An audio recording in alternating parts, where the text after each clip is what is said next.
cases in recent years when fighters fighting in their hometowns got into big trouble. Morrison knocked out by Beth Holyfield, given a lot of trouble by Burt Cooper in his defense in Atlanta. And, of course, Michael Dunn knocked out in his hometown of Davenport, Iowa by James Toney back in 1991. Now here comes Jones to his own rap song.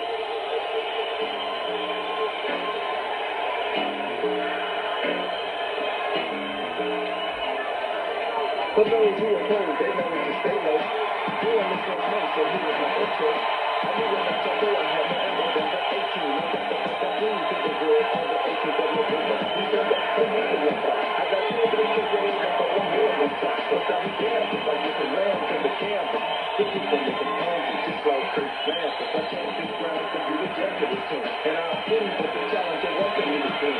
27 this time, but your niggas not made it, not ask yourself. When you think that you can fade this, save the job talk for the fit. But that's the thing, your face don't look a very net. I feel it's good, I'm on the ring, but in it, I'm a real fit. Some more trash you talk, the people your rules get split so quick. But you ain't even there, admit. I don't know you gon' knock out what you can't even hit. You fly to the top of the ladder to lose. And once I exit the scene, you left the balance of food. Then it's fade to fade, but now you can't give it me. But then it's fade to fade, but now you can't give it me. But then it's fade to fade, but now you can't give it me. So how do you know you gon' knock out what you can't even see? Next up to me, I last week was ball cap. Never flip around to everything that I'm all at. Y'all back on up, so my kin folks can let loose. Seem and just look me, fit and blood with the loose too. Who's next up? In fact, line is it ready for the keep it come this is the root of a competitor. You had a fucking canvas with the first class six. And if you can fuck with me, won't love me, you're afraid to come here. But it won't last long, at least it's long as the most. And if you survive 6, then by 7, here we go. Talking about the past, but yet alone, it was 2 steps. You see, I'm pretty back. Larry, did you follow all the lyrics? Not quite, Jim. I haven't been able to follow those kinds of lyrics, even when there was 10,000 people waving hands and screaming at the top of their lungs. Roy Jones's record, 27 wins, no losses, no draws, 23 KOs. Gave up the middleweight championship to go up to 168 pounds and lift James Toney's super middleweight championship.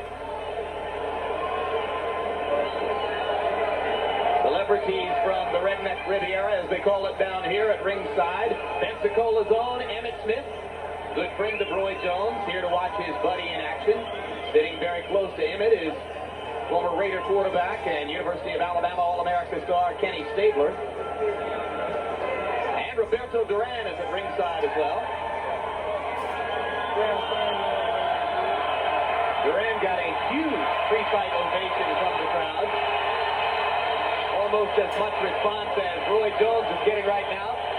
Let's go up to ring announcer Michael Buffer now for the pre-fight introductions.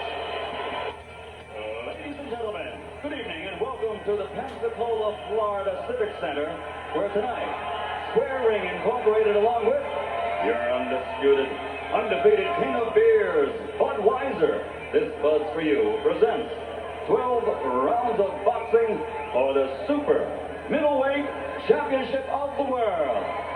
This bout is sanctioned by the International Boxing Federation, President Robert W. Lee, Supervisor ringside Walter Stone, along with the Florida State Athletic Commission Chairman Jimmy Resnick, Commissioners Dr. Jack Coutinho, Alvin Goodman, Eric Riley, and Alita Waldman, Executive Director Don Hazelton. Your physicians at ringside are Dr. James Boyd, Dr. Wynn Hansen, and Dr. Lane Yanahiro. Timekeeper Tom Patterson. Counting for the knockdown seconds will be Tommy Kimmons. The scoring for tonight's bout will be done on the 10-point must system, and the 3 judges assigned at ringside are Rocky Castellani, Paul Herman, and Sheila Martin. And when the bell rings, the man in charge of the action, referee Bill Connors. And now, ladies and gentlemen, from Pensacola, Florida, let's get ready to rumble!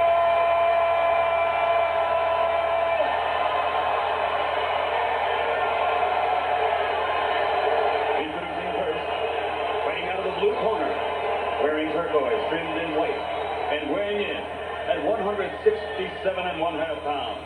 He comes to the ring tonight with a professional record of 26 victories against 4 defeats, with 1 draw and knockout victims. Ladies and gentlemen, from Cleveland, Ohio, introducing the #1 ranked challenger in the world, Antoine Bryd.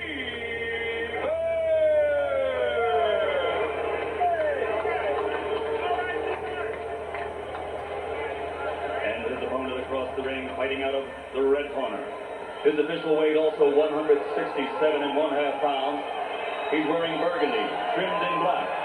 This 1988 Olympic silver medalist enters the ring with a perfect professional record of 27 consecutive victories, 23 of those by knockout.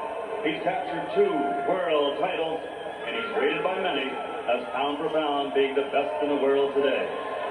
Ladies and gentlemen, from Pensacola, Florida, presenting the 2-time world champion and reigning undefeated super middleweight champion of the world, Roy Jones Jr.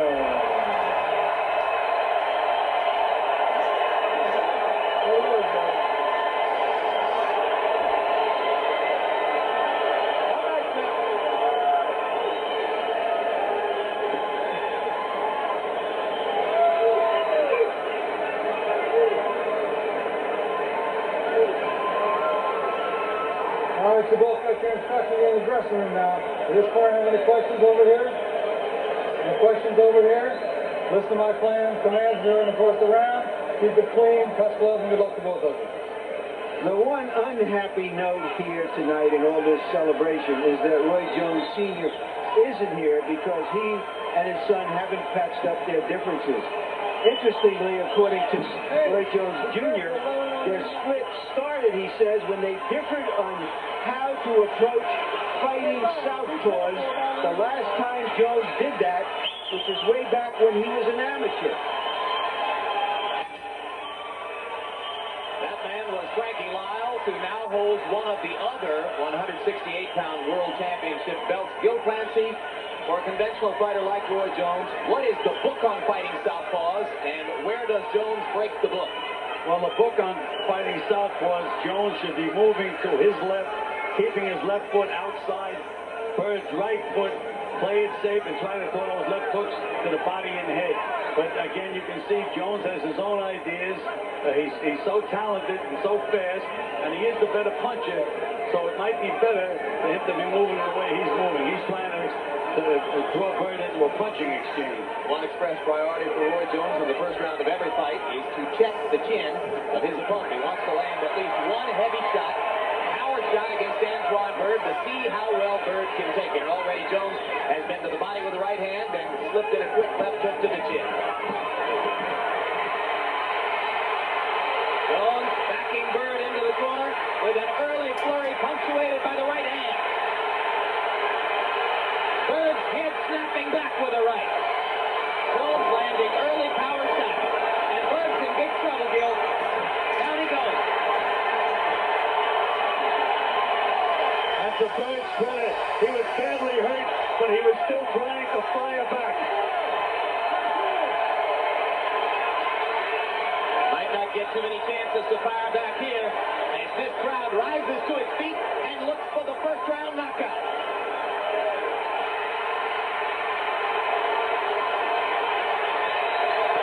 He's taking terrible punishment now.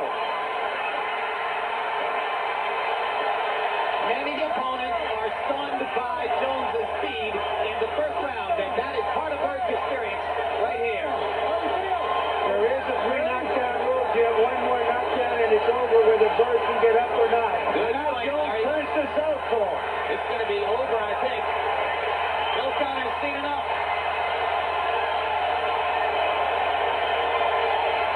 No upsets in this tournament. Well, we said he wanted to drill Byrd into power shots. He certainly did. He took the shots, he fired back, but the incoming was just too heavy for the outgoing. Unbelievable how many solid punches Jones landed in such a short space of time.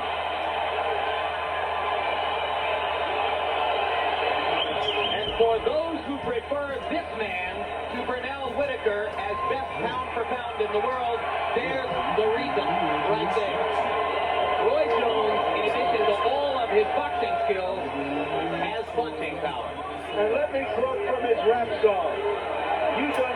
to the top of the ladder to lose. And when I exit the scene, you left there battered and bruised. That from the fresh blitz of Santa Monica, Larry Merchant. You know, we're watching a phenom here right now, gentlemen. We may be seeing one of the most talented fighters that's ever come along in this game. That's about as high a praise as you can give, Gil, and coming from you, that is the supreme compliment. As talented as whom, Gil? I would say as talented as just about anybody I've seen. The punching power, the speed, he has it all. First knockdown, Larry.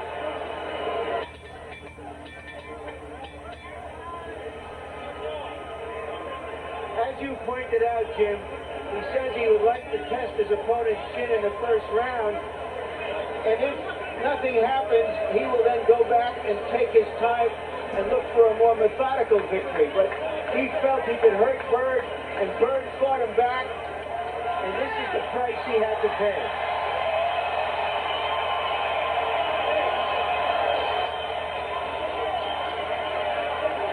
Part of the book on Jones is that the most dangerous punch is the left hook, and there were left hooks in these flurries. But the finishing damage was, I think, done by right hand, Gil. Right hand was very, very effective tonight. There it is right now, Jim. So throwing punches from all angles, using his amazing body chemistry in there. Jones whacks out Antoine Bryd in the first round. And right now, let's go to ring announcer Michael Buffer for the official particulars of this one. Ladies and gentlemen, referee Bill Connors has to call a halt to the bout. The official time, 2 minutes, 6 seconds. The winner, and still the undefeated super middleweight champion of the world, from Pensacola, Florida,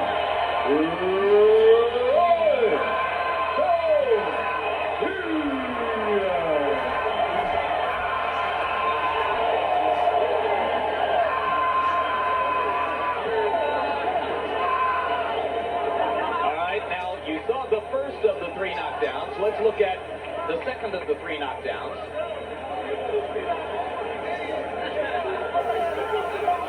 Left hook to the top of the head and down went Bryd. A lot of times that shot to the temple can do a lot of damage, Gil. Oh, yeah, but he hit him with everything, Jim. Bryd didn't have a leg under him. But again, he had so much courage, Bryd. He was trying to fire back, but he was just overwhelmed. Look at Bryd try to throw that right hook, and he didn't have a leg under him. And one more look at the same knockdown. I think from this angle you'll get a chance to see that left hook that grazes the temple of Antoine Bryd, and there you go. He's going down after that one. Right behind the ear, right on the temple. Dangerous spot.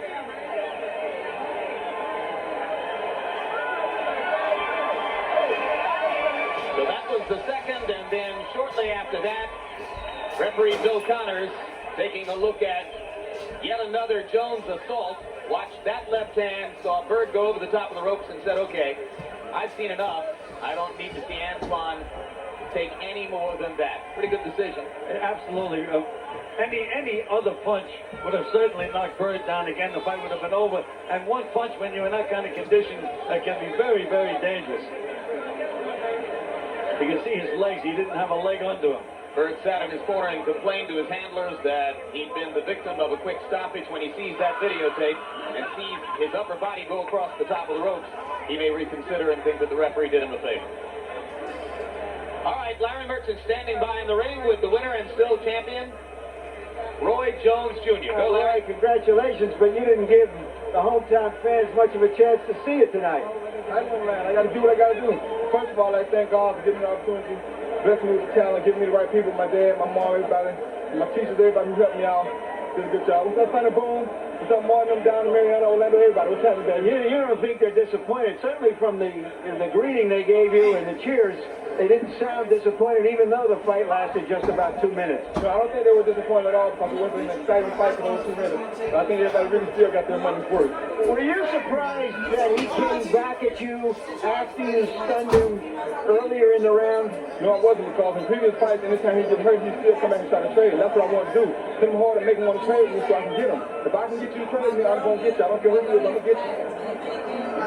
As as Gil Clancy was saying at ringside, he really doesn't use his southpaw stance to fight you as a southpaw. On his height. You know, he kind of did the wrong things, and I wouldn't have it, son. Hey, God bless everybody. What's up, Big John? I'm Tennessee, everybody, you know. What's happening? What's happening? Pearl River, what's up?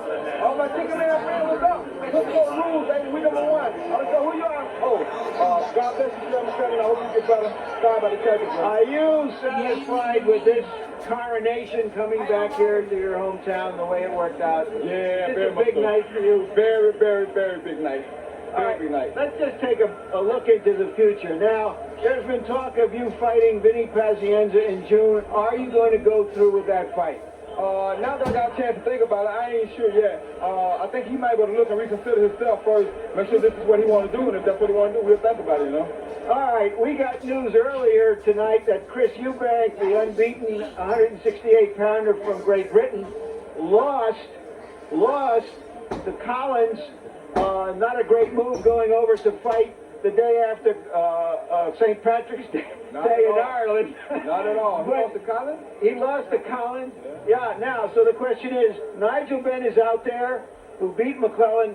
Is that going to be your big confrontation this year, do you think? Well, I don't know. You know, Nigel spoke very highly of me, and I'd like to congratulate Nigel on a very good win, because I was one of the people who said that if he got past 3 rounds, he had a chance, because I believe in his, not just a warrior, I believe in his warrior's ability, so I kind of gave him a chance. I didn't think he would not beat McClellan. I just thought it'd be a good fight. I wasn't sure who was going to win, because McClellan, my friend, very good boxer, so I didn't know what was going to happen, but I knew he had a chance. So I don't know if he'll be my opposition or not. Wonder what they want to do, you know? So it could be Pazienza and Ben, and I see some of your brain trust around here nodding and shaking their heads. That would be a pretty good dance card for the rest of this year. Yeah, it would be. Fred Levin's a terrific lawyer, one of the best in the world. He can negotiate with the people, you know, and if he decides that they make him mad enough, that's what he decides he want to do, then we may try, you know. All right, thank you very much, Roy. Hey, yo, baby, I told you it all happened here. Riddick, Bernard, y'all look good, but I told y'all the man was going to come and close the door, big baby, and I did it. Good luck, George. God bless everybody. All right, Jim. Back to you. All right, thanks very much, Larry. Gil, as Larry mentioned, 2 possible